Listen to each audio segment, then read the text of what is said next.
The UAZ-469 is a legendary Soviet off-road vehicle that can be considered a symbol of the entire USSR automotive industry. It served in the army and was used as a police vehicle. In civilian life, agronomists and collective farm chairmen drove it across the fields. The UAZ-469 conquered off-road fields. It wasn't afraid of snowdrifts or battered roads. It was unstoppable, well, almost unstoppable. Only inexperienced drivers, unregulated railway crossings, or a raging multi-ton train speeding toward it could bring it to a halt. So, dear viewers, stay with us and you'll find out why the legendary off-roader was created, what nicknames it earned, and why it's called the Conqueror of Mountains and the Tank Chaser. And what world record, listed in the Guinness Book of Records, did this vehicle set? Hi everyone, today I'm going to tell you about this UAZ, nicknamed Bobbitt. And don't forget to comment, hit like, and enjoy watching. And the story of the Soviet off-roader begins back in 1956, when the Ulyanovsk automobile plant received an order from the USSR Ministry of Defense to develop a promising amphibious off-road vehicle. Such vehicles were extremely popular in the 1950s in many armies around the world, particularly in the American Army, which, although the USSR opposed it indirectly, was still a benchmark in many respects. In addition to being amphibious, the future off-roader also had to meet several other essential technical requirements. It needed to have fully independent suspension and a payload capacity of 800 kilograms or 7 passengers. But perhaps the main requirement was a ground clearance of 16 inches, which was supposed to allow the vehicle to move along tank tracks. Such technical requirements for the future off-roader, like amphibious capability and the ability to pursue tanks, fit perfectly into the then-current Soviet Army doctrine of the Liberation Campaign, during which tens of thousands of Soviet tanks, having broken through the defenses of NATO armies, would rush toward the English Channel and Lisbon, liberating the proletariat of these countries from the yoke of capitalism. Despite the fact that the Chief Designers Department at UAZ was busy designing the new UAZ-450 van, work on the amphibious off-roader was in full swing. Already during the design process, the military put forward another requirement. The off-roader had to be equipped with a recoilless small-caliber cannon. At that time, the Americans were installing similar cannons on their light vehicles. To implement this idea, it was necessary to move the engine from the rear of the vehicle to the front, since the cannon's propellant gases would hit the engine if it was located in the back. For this, the UAZ design department had to start all the work practically from scratch. And it was precisely this circumstance that allowed the legendary UAZ, as we know it today, to come into being.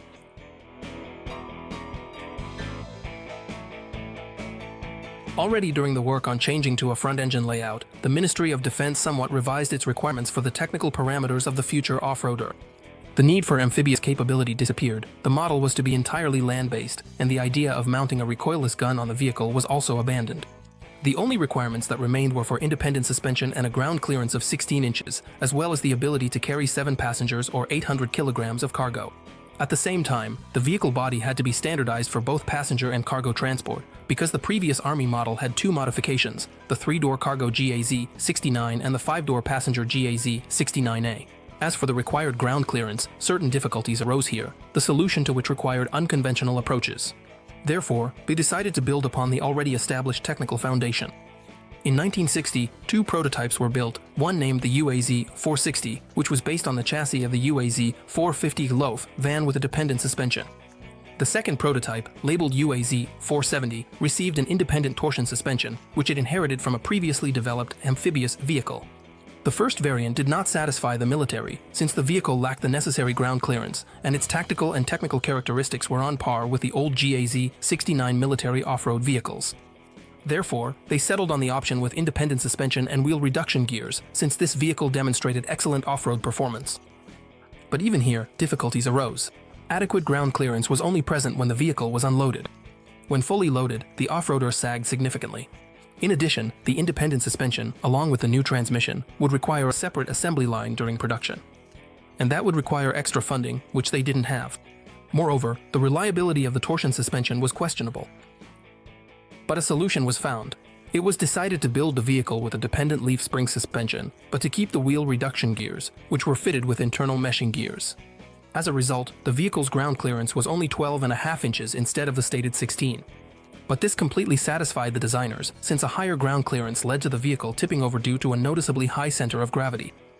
In parallel with the prototype SUV built on the basis of the Buchanka components, another vehicle was assembled, the UAZ-471, which was inspired by an American model of a somewhat lighter class SUV with a unibody design and independent suspension, the Ford M151, which was produced at various factories in the USA until 1982. Back in 1957, the UAZ prototype almost faced competition from the Moskvich 415 off-road vehicles, which were built by the designers at the Moscow small car plant. These prototypes closely resembled the American Willys MB off-road vehicle. But during testing, they didn't impress the military much. They had weak bodies, not very good off-road capability, and insufficient load capacity. Thus, the only option left without alternatives was the UAZ off-roader with dependent leaf spring suspension and wheel reduction gears. The final suspension design was approved on November 1, 1960. And in 1961, the first prototype of the off-roader was assembled, which was named the UAZ-469. The off-roader was intended for transporting people, cargo, and light car trailers on all types of roads. In terms of its functionality, versatility, and layout, the vehicle is similar to the famous American off-roaders, the Jeep. That's exactly the name most people in the USSR used to call any small off-roader. The UAZ-469 is a four-wheel drive, front-engine, 7-seater station wagon or phaeton with a removable canvas top and 4 side doors, each equipped with removable metal frames with glass. The rear tailgate, which serves as the fifth door, is used for loading cargo. To make camouflage easier and allow the vehicles to be transported by helicopter, the tent bows were made removable and the windshield frame foldable. The entire technical base of the off-roader was inherited from the second generation of the UAZ-452 Buchanka van.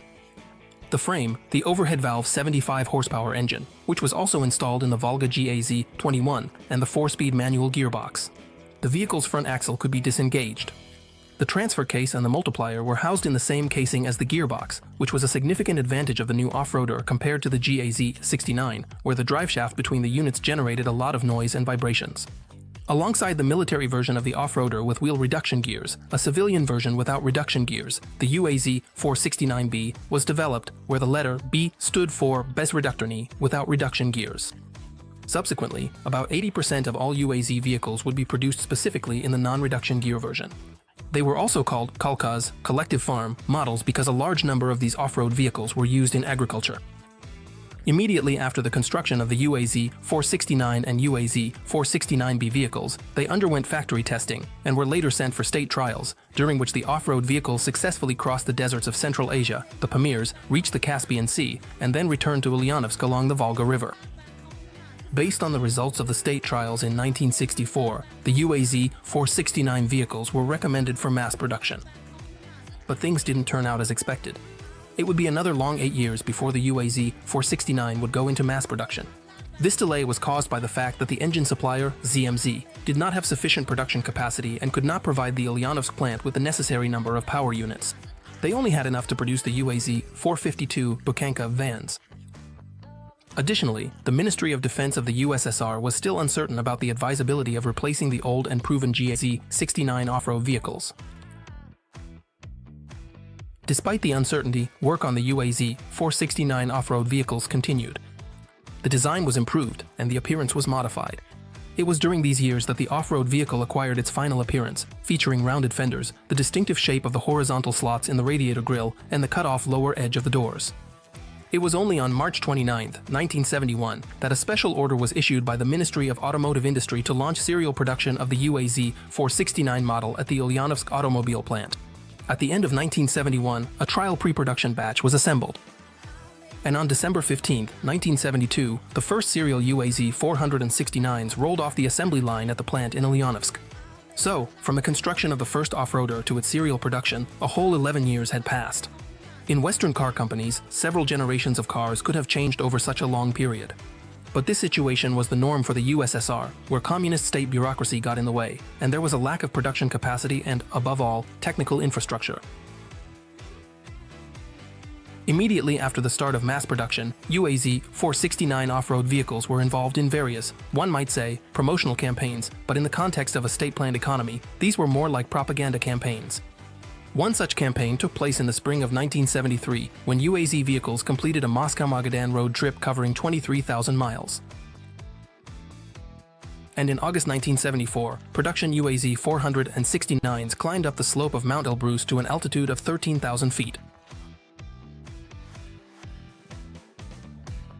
The curb weight of the UAZ-469 was 3,637 pounds. The vehicle was equipped with 2 fuel tanks, each with a capacity of 10 gallons. The maximum speed of the SUV ranged from 65 miles per hour for the military version with reduction gears to 75 miles per hour for the civilian version without reduction gears. The fuel efficiency index was 14.6 miles per gallon. In addition to the military and civilian versions, there were also several specialized modifications. The UAZ-469BG was a medical vehicle equipped with seats for medical personnel and stretchers. The UAZ-469WZ Mod 4, a sanitary vehicle for the Polish Army, had an extended body and increased roof height. It was produced in the city of Wrocław.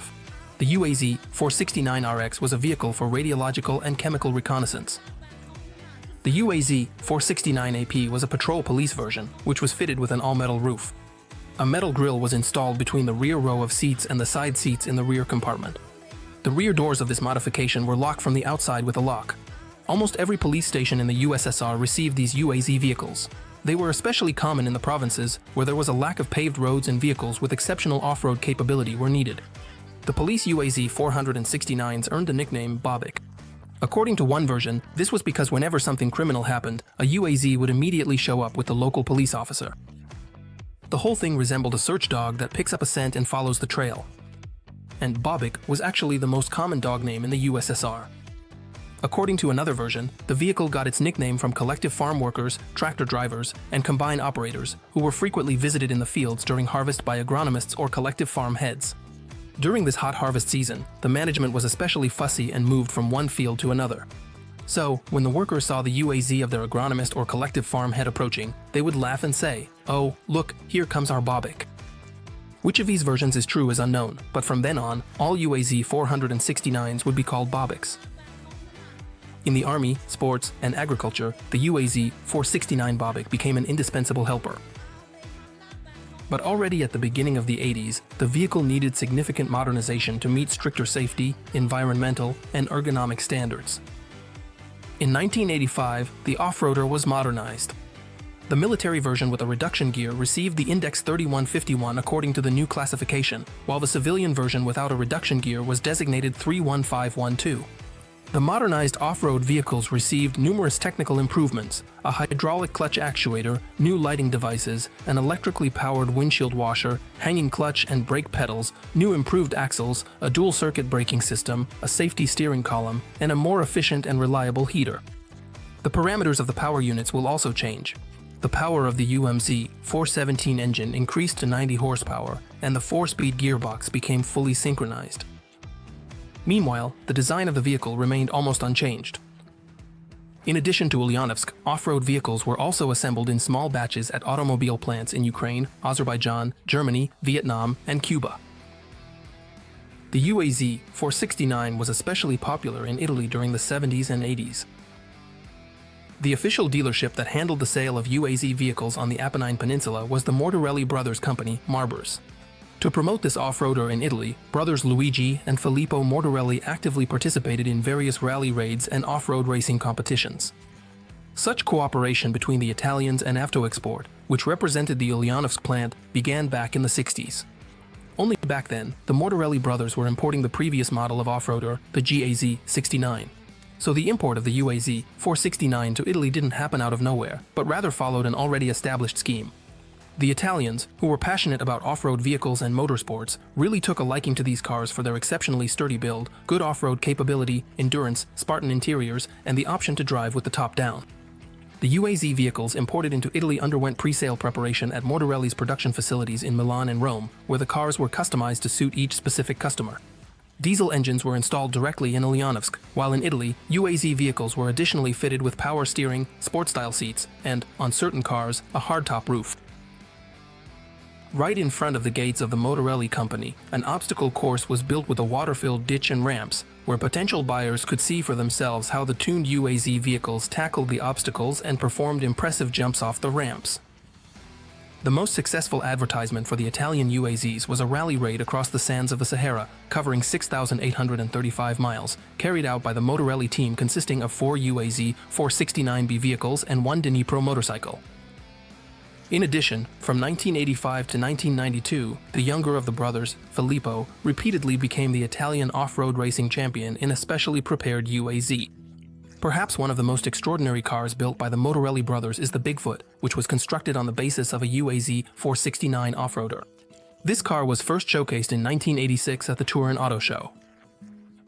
The Bobic, or UAZ-469, was available on the Italian car market in several versions: the UAZ Marathon with a Peugeot diesel engine, and the UAZ Racing, which had a 2-liter Fiat gasoline engine under the hood producing 112 horsepower. And of course, there was the basic version, equipped with the original UMZ 451M gasoline engine. This version of the vehicle was called the UAZ Explorer. From 1973 to 1999, the company Martorelli sold 6,662 UAZ vehicles in Italy, which was significantly more than private owners received in the Soviet Union during those years. In the USSR itself, seeing the success of their off-roader on the Italian car market, they tried to expand the export geography of the UAZ-469 to many other Western European countries. Specifically for this purpose, designers from NAMI were brought into the project, and in 1977 they created an experimental export version of the UAZ-469B NAMI, which incorporated a large number of Italian developments. This off-roader was much more comfortable than its base version. It received a rigid plastic trim for the false radiator grille, a hard plastic roof, a one-piece windshield, lower windshield wipers, solid doors without removable side panels, and a new instrument panel. As we can see, an open market economy with a competitive environment is the best incentive for development and improvement, because in order for people to buy your product, it has to be high quality, attractive, and just a bit better than your competitors. The same can't be said about a state-planned economy, where you are deprived of competition and your share in the national economy is guaranteed and protected by the state. Most UAZ-469s in the USSR were sent to serve in the army, the police, as well as in agriculture or forestry. And only during the period of Gorbachev's perestroika did a small number of these off-road vehicles end up in private hands. In the early 90s, after the collapse of the USSR and the introduction of market reforms, the UAZ-469 became available for open sale. Many of them were decommissioned from the former Soviet Army and ended up on the secondary market. The off-road vehicle became especially popular among people who enjoy active recreation, hunting, and fishing. It is also bought by small farmers for the needs of their own farms. In Ulyanovsk, they also didn't forget about the amphibious vehicle, which, in fact, is where it all began. In 1976, the first prototype of the UAZ-3907 Jaguar amphibious vehicle was built, which was based on the UAZ-469 off-roader. On the amphibious vehicle, 2 propellers were installed in front of the rear axle. In total, 12 experimental units were built by 1990. Due to a significant reduction in the army and financial difficulties, the vehicle never went into mass production. The early 90s were extremely difficult for the newly formed states that had once been part of the USSR. A large number of state enterprises were shutting down. Unemployment, inflation, and shortages of food and essential goods prevailed everywhere. At the same time, the transition period from a state-run to a market economy offered incredible opportunities. New private businesses, farms, shops, and restaurants were being established. The economy, spurred by private initiative, was coming back to life. And although the state automobile factories had to cut their production to a minimum due to lack of funding, the demand for new, more advanced cars remained high. Small factories took it upon themselves to meet these needs, transforming into real tuning centers. The main material for bringing their creative engineering ideas to life became the basic Soviet cars, which by the 90s usually required extensive modernization. The UAZ-469 off-roader was no exception, as various modernized versions were created based on it. There was also the Track LLD off-roader, built on the basis of the UAZ-31512, which on the outside looked strikingly similar to the famous Mercedes G-Class. There was also the NAMI UAZ-469 Jaeger model, which was equipped with non-standard sized tires and even an all-terrain amphibious vehicle on the EVM 2410 track chassis. Well, it was manufactured by the all-terrain vehicle plant from the city of Nizhny Novgorod. On land, this snow and swamp vehicle could travel at a maximum speed of 40 miles per hour, while on water, thanks to the movement of its tracks, its speed was only 3 miles per hour. The vehicle's curb weight is 3 tons. The total passenger capacity is 5 people. As with other tracked vehicles, this machine was controlled using 2 levers. Meanwhile, in Kazakhstan, military all-wheel drive vehicles called Bars 01 were created based on the UAZ. These vehicles borrowed their chassis from the all-wheel drive GAZ-66 truck. The second generation of the Ulyanovsk off-roader was produced until 2011, but as early as 2003, the new third generation UAZ Hunter began to be produced in parallel, and it remains on the assembly line at the Ulyanovsk plant to this day. The vehicle features updated technical components, a front suspension with springs and hydropneumatic shock absorbers, front disc brakes, a plastic radiator grille, a hard plastic roof, modern lighting, and an engine that meets Euro 5 environmental standards. As for the exterior design, it retains the outlines of the classic Ulyanovsk off-roader from the previous two generations. And finally, on June 2, 2010, the production UAZ-469 set a world record for the passenger capacity of a car. Inside the SUV's cabin, 32 people fit. The total weight of the passengers together with the driver amounted to 4,188 pounds. The UAZ-469, fully loaded, drove 10 meters, which was required for setting the world record. This event was recorded by the International Agency of Records and Achievements.